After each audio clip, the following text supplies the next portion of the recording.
Ariel Sharon contre Oslo.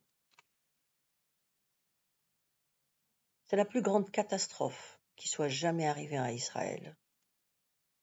Ainsi, Ariel Sharon définissait-il les accords d'Oslo.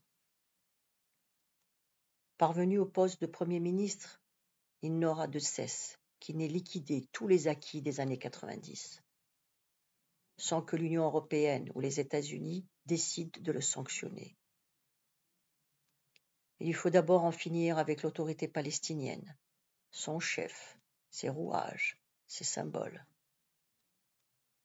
Peu importe que l'autorité ait condamné les attentats suicides contre la population civile, elle est par principe coupable, alors que les commanditaires des attaques, le Hamas et le djihad islamique, seront, dans un premier temps, à peine mentionnés dans les communiqués officiels israéliens et peu visés par l'armée.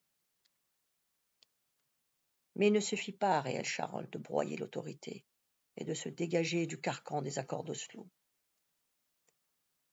Son but stratégique est la capitulation du peuple palestinien et sa renonciation à toute forme de résistance. Pour cela, il faut frapper, et frapper fort. Le 5 mars 2002, il explique au Parlement: il faut les battre, nous devons leur infliger de lourdes pertes, et ils comprendront qu'ils ne peuvent pas continuer à utiliser la terreur et obtenir des avantages politiques. Sur le terrain, l'armée israélienne a mis en œuvre ses principes. Destruction systématique des infrastructures, dont certaines financées par l'Union européenne.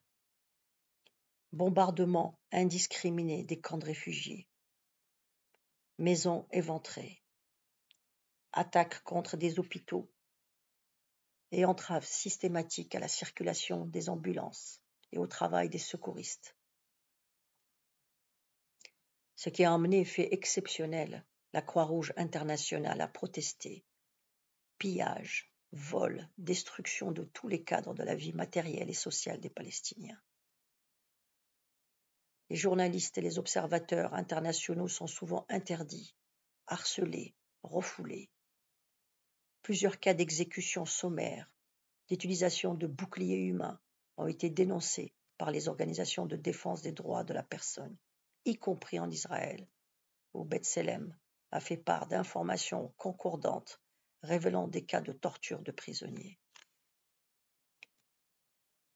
Le contexte international créé par les attentats du 11 septembre 2001 favorise la stratégie d'Ariel Sharon, qui proclame « Notre Ben Laden, c'est Yasser Arafat ».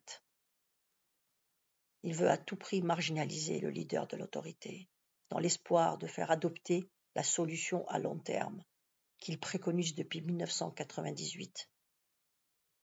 Quelques bantoustans palestiniens autogérés, enserrés dans un carcan de colonies juives, et une gestion par les Palestiniens de leurs affaires locales avec une forme limitée de souveraineté. Même si, désormais, il accepte de donner à cette entité improbable le nom d'État palestinien. Car Ariel Sharon est aussi un réaliste. Il a compris que le droit des Palestiniens à créer leur État est désormais entériné par la communauté internationale, y compris par Washington, qui a pris l'initiative de faire voter par le Conseil de sécurité des Nations Unies, le 13 mars 2002, la résolution 1397. Celle-ci défend la vision d'une région dans laquelle deux États, Israël et Palestine, vivent côte à côte à l'intérieur de frontières sûres et reconnues. Mais Ariel Sharon veut éviter à tout prix un accord qui ne consacrerait pas la domination sans partage d'Israël. Au printemps 2002, au moment même où le sommet arabe de Beyrouth propose un compromis historique au gouvernement israélien, l'évacuation de tous les territoires occupés en échange d'une normalisation avec tous les pays arabes, il rejette vigoureusement le plan, considéré comme une machine de guerre pour détruire Israël. Il faudra 5 ans pour que le gouvernement israélien découvre brusquement des aspects positifs à ce compromis, mais il n'ira pas jusqu'à l'accepter. En attendant, en mars 2002, Sharon prend prétexte d'un attentat particulièrement meurtrier contre des civils israéliens pour lancer l'opération Rempart et reprendre le contrôle total de la Cisjordanie. Le symbole de cette opération sanglante sera la ville de Jénine. Le 3 avril 2002, l'armée israélienne investit la ville palestinienne et son camp de réfugiés. La bataille dure plus d'une semaine et l'armée se retire le 23. Aucun bilan ne pourra être établi, Israël refusant d'accueillir la commission internationale prévue par la résolution 1405 du Conseil de sécurité.